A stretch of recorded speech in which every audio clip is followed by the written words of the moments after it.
السلام علیکم editor and listeners, Urdu novels library میں آپ کا ڈھیر سارا ویلکم۔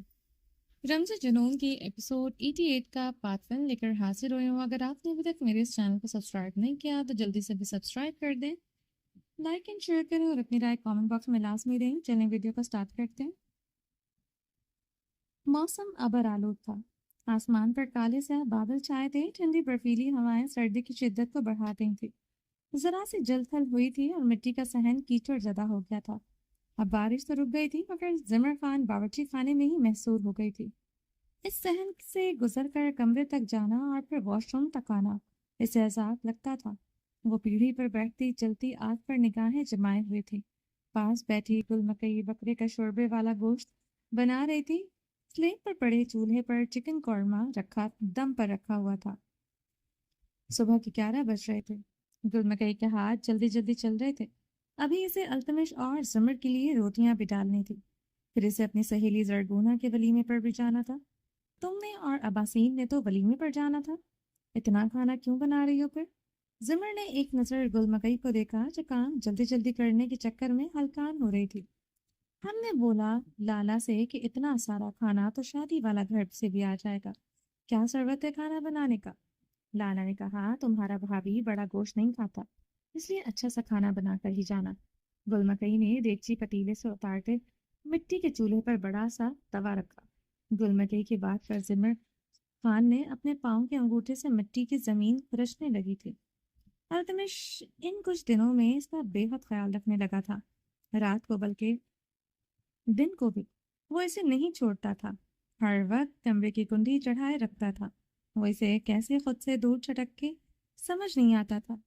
وہ چھٹکنے کا موقع ہی نہ دیتا تھا۔ وہ ایسے اسے اپنے شکنجے میں قابو کرتا اور سوائے اس کے حصار میں پڑپڑانے کے علاوہ کچھ نہ کر سکتی تھی۔ باہر لوہے کا دروازہ زور سے کھٹکا تھا۔ گل مکئی اٹھنے لگی تو زمر خان نے اسے اٹھنے سے روک چکی تھی۔ تم بیٹھو، میں دیکھتی ہوں۔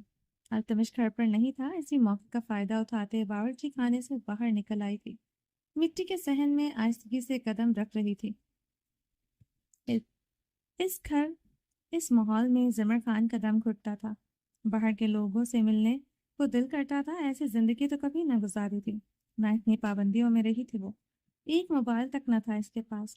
اپنی حویلی بھی وہ کب ٹک کر رہتی تھی۔ کالج سے واپسی پر ایک سہیلی سے دوسری سہیلی کے گھر چاویار آلیان خان بے حد سخت مزاج تھے۔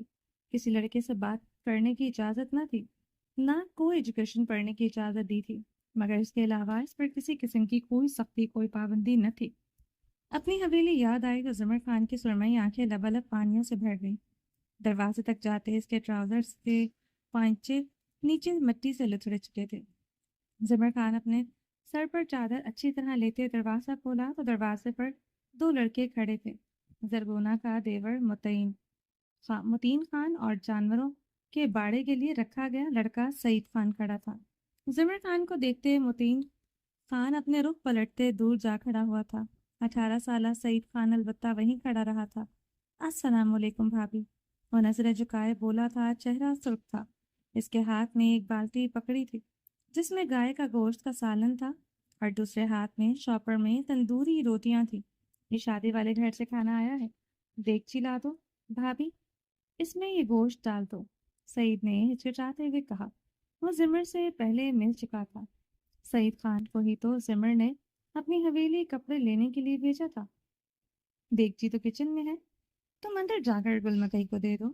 زمر خان کی بات پر سعید کا رنگ مزید سرخ ہوا تھا۔ ہم بھابھی، ہم کیسے؟ وہ تصب پسب کا شکار ہوا۔ کیوں؟ تم دودھ بھی تو دینے آتے ہو، تب بھی تو گھر کے اندر آتے ہو، زمر نے کہا۔ مگر بھابھی، اس وقت تو التمش لالا ہوتا ہے۔ وہ بری طرح ہچکچا رہا تھا۔ لاؤ، مجھے دو پھر یہ۔ زمر خان نے غصے سے اس کی طرف ہاتھ بڑھایا تھا۔ رہنے دو بھابھی، آپ سے اتنا بھاری برتن نہیں اٹھایا جائے گا۔ وہ نظریں چکائے بولتے گھر کے اندر داخل ہو گیا۔ زمر خان دروازہ بند کرتے احتیاط سے قدم رکھتے کچن کی طرف بڑھنے لگی۔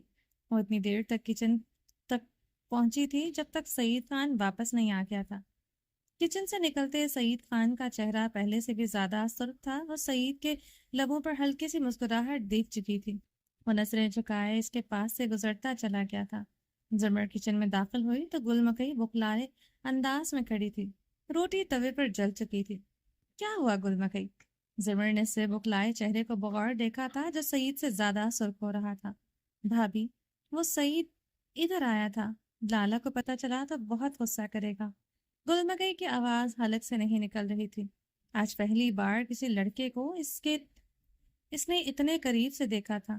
وہ سعید کو کچن میں دیکھتے بخلاتے ہوئے کھڑی ہوئی تھی اور اس کے سینے سے ٹکرا گئی تھی۔ تبھی وہ بری طرح کانپ رہی تھی۔ کچھ نہیں کہتا تمہارا لالا، تم اسے بتانا ہی نہ، پھر اسے کیسے پتا چلے گا؟ زمر خان لاپرواہی سے بولتے پیڑھی پر بیٹھ گئی تھی۔ گل مکئی اپنی چادر اچھی طرح سر پر جماتے ہوئے پیڑھی پر بیٹھی جلی ہوئی روٹی توے سے اتارنے لگی تھی۔ وہ تقریباً روحاسی ہو رہی تھی۔ کسی لڑکے کے ساتھ ٹکرائی تھی، دل کانوں میں ہی بج رہا تھا۔ زمر خان اس کے سرخ چہرے کو دیکھتے اپنی نگاہیں آنکھ پر جما گئی تھی۔ باہر لوہے کے دروازے کو کھول کر کوئی اندر داخل ہوا تو زمر خان کی تمام حساسیت اس کی طرف متوجہ ہوئی تھی۔ اس کے بھاری قدموں کی دھمک سے زمر خان کے دل کی دھڑکن بے ترتیب ہوئی تھی۔ چہرے پر یکدم خوف چھایا تھا۔ التمش کو خبر نہیں ہونی چاہیے، میں دروازے پر گئی تھی اور سعید اندر آیا تھا۔ مجھے تو وہ کچھ نہیں کہے گا مگر تمہیں بہت مارے گا۔ زمر کی بات پر گل مکئی کے چہرے پر حیرت کا تاثرات ابھرا تھا۔ ہم کو کیوں مارے گا لالا؟ اس نے کبھی ہم پر ہاتھ نہیں اٹھایا، اور سعید کو تو تم نے اندر بھیجا تھا، گل مکئی نے بھیگے لہجے میں کہا۔ ٹھیک ہے، بتا دو التمش کو، جب اس نے تمہیں مارا تو مجھے مت کہنا۔ زمر کہتے اپنی پیشانی سے پسینے کے قطرے صاف کرنے لگی۔ گل مکئی اگر التمش کو بتا دیتی تو التمش کا سارا غصہ اس پر ہی اترنا تھا۔ دل میں چوٹ تھا، اس لیے اب زمر خان کا دل تیزی سے دھڑکنے لگا تھا۔ وہ دروازے تک گئی اور سعید کو اندر آنے کو کہا، وہ بھی اس وقت جب گل مکئی کچن میں موجود تھی۔ بات اتنی چھوٹی بھی نہ تھی، وہ اپنی بہن اور اسے لے کر یہاں کے مردوں کی طرح اچھا خاصا پوزیسو تھا، بالکل ہی گواروں والی سوچ رکھتا ہے۔ زمر تنگ کر سوچ رہی تھی۔ التمش باورچی خانے کا بھاری لکڑی کا دروازہ کھول کر اندر داخل ہوا تھا۔ زمر خان کو دیکھتے اس کے مونچھوں تلے لب مہم سا مسکرائے تھے۔ وہ اسی لمحے کچن سے باہر جاتے اپنے جوتے باہر اتار آیا تھا۔ اپنی بیوی کی نفاست پسند طبیعت سے واقف تھا۔ وہ دوبارہ سے کچن میں قدم رکھتے گل مکئی کے سر پر ہاتھ رکھ گیا جو نگاہیں جھکائے بیٹھی تھی۔ زمر خان کی طرف دوبارہ نہیں دیکھا تھا۔ گل مکئی کے سامنے وہ زمر سے کم ہی مخاطب ہوتا تھا، مگر نظریں پلٹ پلٹ کر زمر کی طرف ہی جا رہی تھی۔ 2 سیکنڈ بھی اب وہ زمر کو اگنور نہیں کر سکتا تھا۔ وہ ہمہ وقت اسی طرح حواسوں پر سوار رہتی تھی۔ التمش کے سر پر ہاتھ رکھنے سے گل مکئی کی آنکھوں سے ٹپ ٹپ آنسو گرنے لگے تھے۔ سعید بالا واقعہ اس کا دل خوف سے دھڑکائے ہوئے تھا۔ زمر خان نے اپنا نچلا لب کچلتے گل مکئی کو دیکھا تو وہ ضرورت سے زیادہ معصوم تھی۔ شادی کا راگ ہر وقت لاتی تو زمر کو بے شرم اور منہ پھت لگتی تھی، مگر آج پتہ چلا تھا التمش اسے کیوں معصوم کہتا تھا، کیوں اس کی شادی والی بات کو سرے سے اگنور کر دیتا تھا۔ کیا ہوا گل مکئی؟ التمش کے رونے پر پریشان ہوتے اس کے قریب پنجوں کے پر بیٹھا فسوسوں کرتے اپنی چادر سے ناک رگڑ رہی تھی، اور زمر خان کا دل تیزی سے دھڑکنے لگا تھا۔ التمش کا غصہ کیسا تھا وہ جانتی تھی۔ اب وہ اس کا گارڈ نہیں تھا جو اس سے تھپڑ کھا کے بھی چپ ہو جاتا۔ وہ خود کا اس پر مکمل حق سمجھتا تھا اور جتاتا بھی تھا۔ لالا، ہم کو زرگونہ کے ولیمے پر نہیں جانا۔ کیوں؟ التمش مزید پریشان ہوا تھا۔ صبح کھانا بنانے پر اس نے کتنا ہی لڑ رہی تھی کہ آج کے دن بھی وہ کھانا بنائے۔ اس کے ڈانٹنے پر اپنے مورے بابا کو یاد کرتے اونچا اونچا رونے لگی تھی۔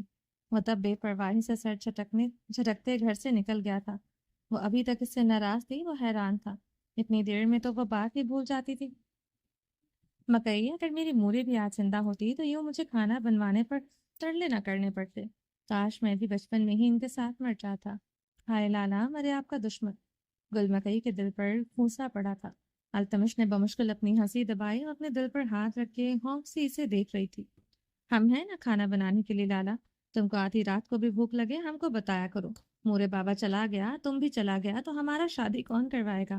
اباسین تو بہت نکما آوارہ ہے، وہ روتے ہوئے کہہ رہی تھی۔ التمش کا گونجنے والا کہکا بے ساختہ تھا۔ گل مکئی سرخ ہوتے چپ سی گئی تھی۔